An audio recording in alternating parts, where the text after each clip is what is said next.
Study IQ IAS, अब तैयारी हुई अफोर्डेबल।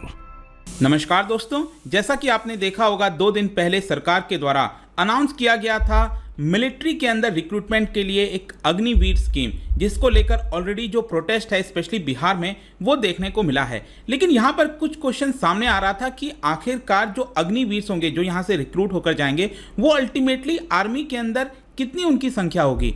देखो यहाँ पर क्या हुआ है कि आज ही टाइम्स ऑफ इंडिया में vice chief lieutenant general BS Raju का जो इंटरव्यू है वो आया है। बहुत इंपॉर्टेंट चीज इसके अंदर बोली गई है। देखिए, वाइस चीफ कौन होते हैं? जो आर्मी चीफ है हमारे, उनके जस्ट जो नीचे का पद है उनके द्वारा ये पूरा बोला गया और बताया गया है by 2032 50% of army will constitute Agniveer. मतलब जो अभी से अग्निवीर का रिक्रूटमेंट हो रहा है उसमें से 50% आप कह सकते हो कि आगे चलकर ये आर्मी का हिस्सा होंगे। तो ये सारी चीजें कैसे होंगी, क्या होने वाला है इसके अंदर, और जो कंसर्न है अलग अलग उसको भी मैं आपको बताऊंगा कि उनके द्वारा एग्जैक्टली क्या बोला गया है। तो काफी कुछ जानने को है, चलिए आगे बढ़ते हैं। लेकिन उसके पहले ध्यान रखना है आपको, अगर आप UPSC की तैयारी कर रहे हैं, अगर आप प्रिपरेशन करना चाहते थे तो आपके पास एक बहुत ही अच्छा मौका है, क्योंकि हमारे द्वारा स्टडी IQ के द्वारा लॉन्च किया गया है एक लाइव फाउंडेशन बैच। क्योंकि इसके अंदर आपको जितने भी क्लासेस होंगी वो लाइव पढ़ाई जाएंगी। जो आप क्लासरूम के अंदर लेना चाहते थे वही सेम सारी फैसिलिटीज आपको लाइव बैचेस में मिलेंगी। और जो पहला बैच है वो 20 जून से स्टार्ट हो रहा है और इसको लेकर इनॉग्रल ऑफर लाया गया है। 25,000 के बजाय बस आपको 18,500 पे करना है अगर आप कोड इस्तेमाल करते हैं अंकित लाइव। तो जल्द से जल्द हमारे ऐप और वेबसाइट पर जाइए, इसका फायदा उठाइए। बाकी अगर आपको MCQs करना है तो आप मेरे इंस्टा पेज पर भी जा सकते हैं, वहां पर स्टोरीज में जितने भी MCQs हैं उसको आप अटेम्प्ट कर पाएंगे। चलिए शुरुआत करते हैं और सबसे पहले देखते हैं एग्जैक्टली अभी हुआ क्या है। जैसा मैंने बताया, जो लेफ्टिनेंट जनरल BS राजू हैं उन्होंने यहाँ पर एक इंटरव्यू दिया टाइम्स ऑफ इंडिया को, और उसके अंदर उन्होंने ये बताया कि जो अग्निवीर होंगे they will constitute half of the 12 lakh strong army. जो 12 लाख की स्ट्रॉन्ग आर्मी है हमारी, मैं सिर्फ अभी आर्मी की बात कर रहा हूँ, IF और जो नेवी है वो एक अलग आपका हिस्सा होंगी, ठीक है। तो आर्मी के अंदर जो 12 लाख कॉन्स्टिट्यूट करते हैं हमारी स्ट्रॉन्ग जो आर्मी है, उसमें 2030-32 तक आते आते जो आधी संख्या होगी उसमें वो अग्निवीर से आए हुए लोगों की ही होगी, ताकि यहाँ पर एक ऑप्टिमल बैलेंस बनाया जा सके यूथ का और एक्सपीरियंस का। मतलब कि जो एक रेगुलर कैडर में रहते हैं वो तो होंगे ही, तो उनके पास काफ़ी ज़्यादा एक्सपीरियंस होगा, लेकिन साथ साथ आपको पता है कि मिलिट्री के अंदर जो यूथ का पावर है वो जरूरी होता है, तो उसका एक ऑप्टिमल बैलेंस बनाया जाएगा, ऐसा उनके द्वारा बोला गया है। और साथ ही साथ उन्होंने ये भी कहा कि अगर आगे चलकर ग्राउंड एक्सपीरियंस पर अगर किसी भी प्रकार का चेंजेस करना है वो भी सरकार करेगी, आर्मी करेगी, और यहाँ पर जो भी ऑपरेशनल नेसेसिटीज होंगे वो सारे बदलाव किए जाएंगे अगर किसी प्रकार की जरूरत महसूस होती है। लेकिन क्वेश्चन यहाँ पर यह है कि एग्जैक्टली कितने होंगे और किस तरह से यहाँ पर होगा। जैसे कि इस साल बताया जा रहा है कि आर्मी के अंदर जो रिक्रूटमेंट होगा अग्निवीर के माध्यम से वो होने वाला है 40,000 के आसपास।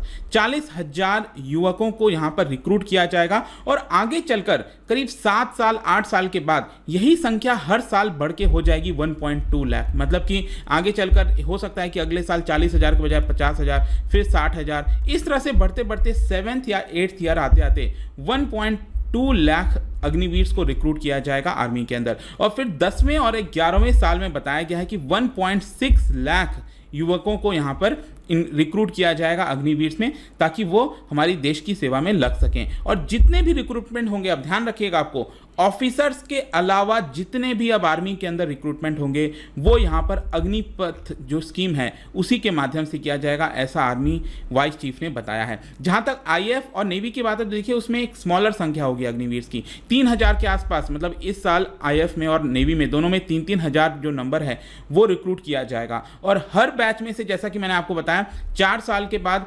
25% जो है, जो बेस्ट ऑफ द बेस्ट होता है, वो आपका रेगुलर कैडर में चले जाएंगे, और बाकी के 75% को सेवा निधि जो स्कीम वगैरह है वो आप, आई एम श्योर कि आपने देखा होगा, इसके ऊपर वीडियो भी बनाया था मैंने अभी 2 दिन पहले, तो वो सारी चीज़ें उनको दी जाएगी।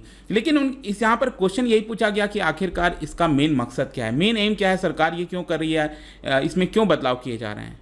देखिए, उनका यही कहना था कि जो मेन एम है इवेंचुअली वो यही है कि रेगुलर कैडर सोल्जर्स और अग्निवीर जो सोल्जर्स होंगे जिनकी टेन्योर करीब 4 साल की होगी, वो आपका 50-50 रेशियो में होगा। और ये भी आपको ध्यान रखना है, अल्टीमेटली रेगुलर कैडर सोल्जर्स कैसे बनेंगे, वो वही बनेंगे जो अग्निवीर में से 100 में से 25 जो रेगुलर कैडर में चले जाएंगे 15 साल के लिए, वही तो रेगुलर कैडर का हिस्सा हो जाएंगे। तो अल्टीमेटली आपको यूँ समझना है कि सारे के सारे जितने भी होंगे वो अग्निवीर ही होंगे। इसी स्कीम के माध्यम से उनको रिक्रूट किया जाएगा। और एक प्रकार से आप यूँ समझिए कि जो हमारी आर्मी का एवरेज एज है इस समय वो करीब 32 के आसपास है। ये घटकर ऑटोमेटिकली क्या होगा, 24 से 26 हो जाएगा अगले 7 से 8 वर्षों के अंदर अंदर। इससे क्या होगा कि जो हमारी आर्मी है वो और ज़्यादा फिटर हो जाएगी और टेक सेवी हो जाएगी, ऐसा यहाँ पर लेफ्टिनेंट जनरल राजू का कहना था। जहाँ तक कंसर्न्स की बात है, काफ़ी सारे लोगों के द्वारा प्रोटेस्ट किया जा रहा है। एक तो जो सबसे बड़ा कंसर्न ये आया कि जो सोल्जर सिर्फ 4 साल के लिए यहाँ पर रिक्रूट किए जा रहे हैं in the all India all class जो सर्विस के अंदर, तो क्या ये प्रोफेशनलिज्म को हिट करेगा कि नहीं करेगा। आप एक माइंडसेट लेकर जाते हो जब रिक्रूट होते हो कि 15 साल मुझे पूरे देश की सेवा करनी है, लेकिन आपको पता है 4 साल के बाद अगर आप वापस से निकल जाओगे यहाँ से, तो जो प्रोफेशनलिज्म है उसके ऊपर इंपैक्ट आ सकता है। रेजिमेंटल इथोस हो गया, फाइटिंग जो स्पिरिट होता है आर्मी के अंदर, तो ये सबका क्या होगा। इसके अलावा आप देख सकते हो यहाँ पर एक डर ये भी है कि क्या सोसाइटी का मिलिटराइजेशन हो जाएगा। मान लो 40,000 में से 45,000 में से 35,000 तो क्या होंगे, जॉबलेस हो जाएंगे तुरंत उसके बाद, तो उनका क्या होगा। ये सब कंसर्न उनसे पूछा गया। तो देखिए यहाँ पर आर्मी वाइस चीफ का यही कहना था कि ये जितने भी कंसर्न हैं basically they are ill conceived and misplaced. उनका यही कहना था कि रेजिमेंटेशन हो गया, इथॉस हो गया, कमराडरी हो गया, ये जितनी भी चीजें होती है ना, it is basically an output of a group of soldiers. जो सोल्जर्स एक साथ रहते हैं, एक साथ खाते हैं, एक साथ फाइट करते हैं, तभी से ये चीजें निकल पाती हैं। ये कोई अलग से नहीं आता। There will be no dilution on the basis of ethos, मतलब जो नाम, नमक और निशान जो एक प्रकार से स्लोगन है, इथोस है, वो सारी चीजें बेसिक इथोस आपकी चलती रहेंगी। और 75% जो आर्मी है आज के डेट में, it is composed of all India all class regiment. जैसे आपने राष्ट्रीय राइफल सुना होगा, ब्रिगेड ऑफ द गार्ड सुना होगा, पैरा स्पेशल फोर्सेस बटालियन सुना होगा, वो भी तो ऑल इंडिया ही कंपोज्ड होती है ना, तो अभी भी उसमें तो वर्क करते ही हैं। तो उसी प्रकार से ये जो अग्निवीर आएंगे वो भी इसी प्रकार से ही काम करेंगे। जहां तक सवाल है कि उनका क्या होगा कि जो 4 साल बाद निकल जाएंगे, इसको लेकर भी यहां पर उन्होंने जवाब दिया और ये कहा कि जो साइकी होती है इंडिविजुअल की, ऐसा नहीं है कि वो तुरंत बदल जाएगी। मतलब कि 4 साल के मतलब उनको ट्रेनिंग तो उसी टाइप से दी जा रही है ना कि 4 साल के बाद हो सकता है उनको वहाँ से फिर जाना पड़े। सिर्फ 25% ही यहाँ पर रेगुलर कैडर में सेलेक्ट होंगे। तो ऐसा नहीं है कि वो जो साइकी है इंडिविजुअल की वो अचानक से चेंज हो जाएगी और सोसाइटी के अंदर जो मिलिटराइजेशन की बात कही जा रही है, ये सारी चीज़ें गलत हैं। जो एक डिसिप्लिन्ड और वेल स्किल्ड अग्निवीर होगा उसको ऑब्वियसली बात है, यहाँ पर आपको पता ही है कि सेवा निधि एग्जिट पैकेज दिया जा रहा है। ऐसा नहीं है कि उसको खाली हाथ भेजा जा रहा है। 11.7 लाख रुपीस लेकर वो बाहर निकलेगा and it will be eligible candidate for many public and private sector jobs. यहाँ पर बहुत सारी अपॉर्चुनिटीज़ हैं जो भी मैं आपसे बात करूंगा, वो सारी चीज़ें भी दी जाएंगी। गवर्नमेंट ऑलरेडी यहाँ पर वर्क कर रही है कि किस तरह से उनको जो है, जो अग्निवीर निकलेंगे 75%, उनको CAPF के अंदर, जो डिफेंस सिक्योरिटी कोर हो गया उसके अंदर, PSUs के अंदर, बहुत सारे डिपार्टमेंट और एजेंसीज में उनको किस प्रकार से जॉब दिया जा सकता है।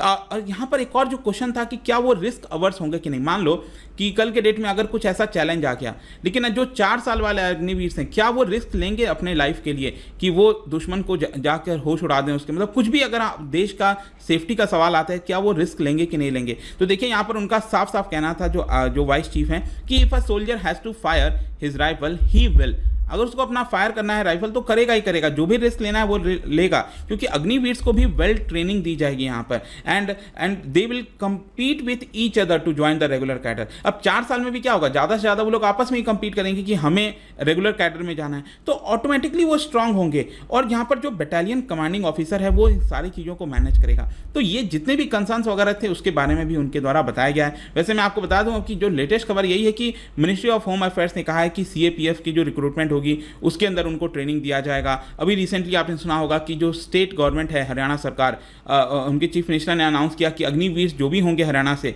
उनको प्रेफरेंस दिया जाएगा गवर्नमेंट जॉब के अंदर हरियाणा के।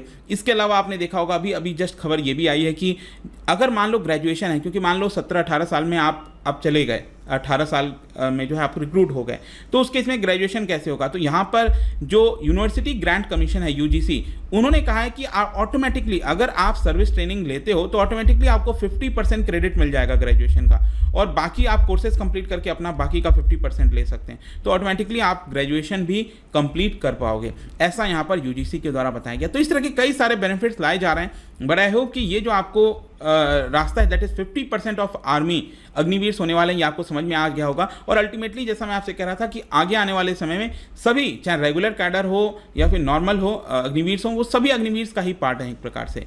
जाने से पहले एक इंटरेस्टिंग क्वेश्चन, क्योंकि हम इकोनॉमी की डिफेंस की बात कर रहे हैं, क्या आप बता सकते हो कि दस्तलिक एक मिलिट्री एक्सरसाइज है भारत और कौन से देश के बीच में होता है? इसका राइट आंसर आपको पता ही है, मेरे इंस्टाग्राम पर तो मिलेगा ही, वहाँ पर अगर आप नहीं हो कोई बात नहीं, आप यहाँ पर टेलीग्राम से MCQ जा सकते हैं, वहाँ से कर सकते हैं प्ले, और बाकी मैं कई सारे MCQ जो है वो स्टोरीज में डालता रहता हूँ, वहाँ से आप प्ले कर पाओगे। बाकी अगर आपको PDF चाहिए तो टेलीग्राम पर आइए, अलग अलग सोशल मीडिया पर आप जुड़ पाओगे। और जैसा मैंने बताया, UPSC की तैयारी कर रहे हैं आप, use this code Ankit live हमारे ऐप और वेबसाइट पर, ये पूरा कोर्स जल्द से जल्द लीजिए क्योंकि स्टार्ट होने वाला है जो लाइव बैच है। आई होप कि वीडियो आपको पसंद आया होगा। मिलता हूँ आपसे next time, till then thank you very much, see you soon.